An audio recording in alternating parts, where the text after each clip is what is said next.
possibility of Russian aggression in Europe, which I'm sorry to say has become, again, something that we need to be concerned about that we weren't for a while. And I regret it, but it is what it is.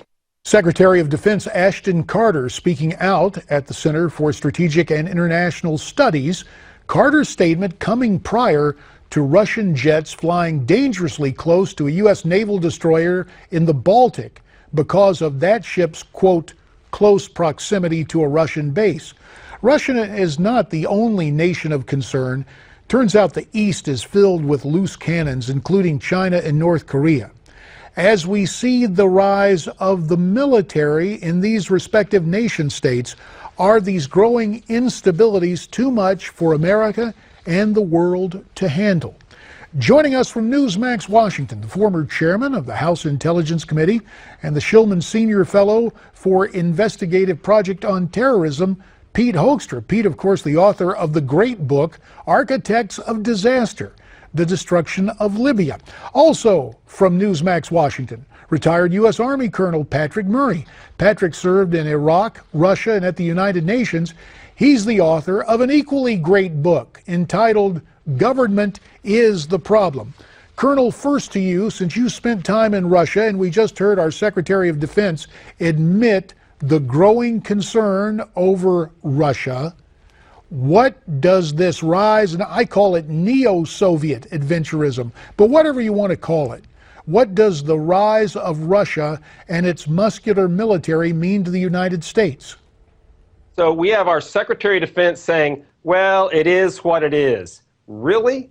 Russia understands strength. That's how they operate. And Putin, as you say, doesn't matter what he calls it, he wants to get that old Soviet band back together under any other name. And they have been very aggressive because they realize we have a very weak commander-in-chief in the White House, JD, and that's reflected throughout Eastern Europe, or whether it's in Syria, where they have a huge new air base with a military footprint that reaches throughout the region at Latakia, and also in the Baltic states, and where they've been buzzing our airplanes. That's a message not only to Russians that we're back, but it's also a message to our NATO allies, particularly those up on the front lines in Eastern Europe, that, you know what, maybe those Americans aren't something that you can count on anymore.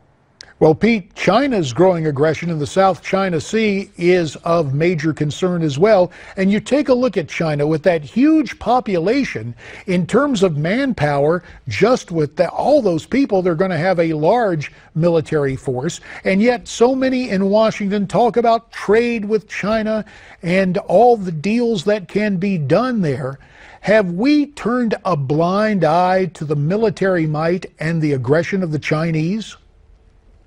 Well, I think what we've decided, or this administration has decided, JD, is that we're going to regress from our position as a world leader, or as the world leader. We've withdrawn in Europe, we've withdrawn in the Middle East, we have withdrawn in Northern Africa, we have withdrawn in Asia. And in each of those cases, we've created a vacuum. It's not about trade, it's about military might. And so we have created this vacuum in all of these parts of the world.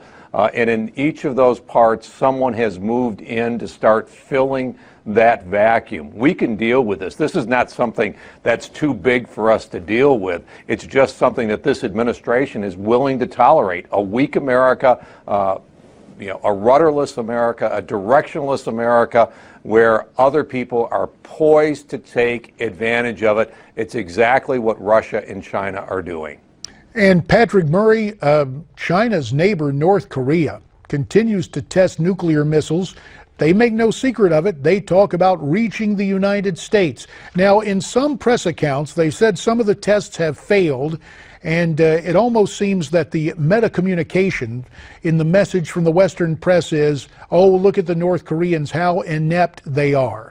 I'm guessing you don't think about ineptitude, you think about a threat.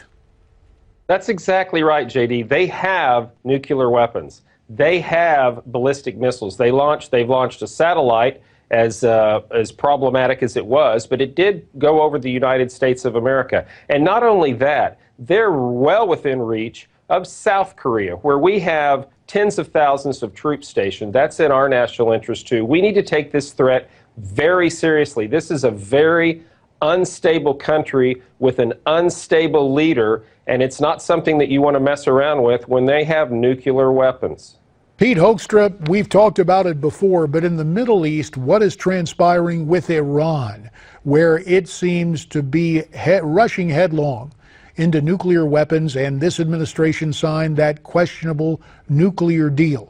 Will it be Iran, will it be Pyongyang, or will one of the terror groups gain access to nuclear technology before Iran does?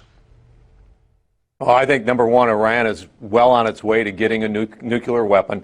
Terrorist groups may have access to a nuclear weapon. They're going to get it because North Korea is going to sell them the technology or is going to sell them a weapon. You're going to see Saudi and maybe Egypt actually begin a program to develop nuclear weapons, because they are not going to allow the Middle East and the only countries in the Middle East to have a nuclear weapon to be Israel and North Korea. And then another sideline of this is each of these countries that used to be allied with us in the Middle East, places like Saudi Arabia, they're very questioning of their relationship with the United States because they see this administration siding with Iran. They are not helping us stabilize the Middle East. They are not helping us fight ISIS. They're snubbing this administration. They're snubbing the United States of America, and they're waiting to see what the next administration is going to do. And on that troubling note, we will have to leave it there.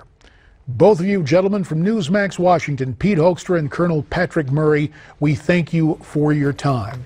And Newsmax Prime returns with more after this.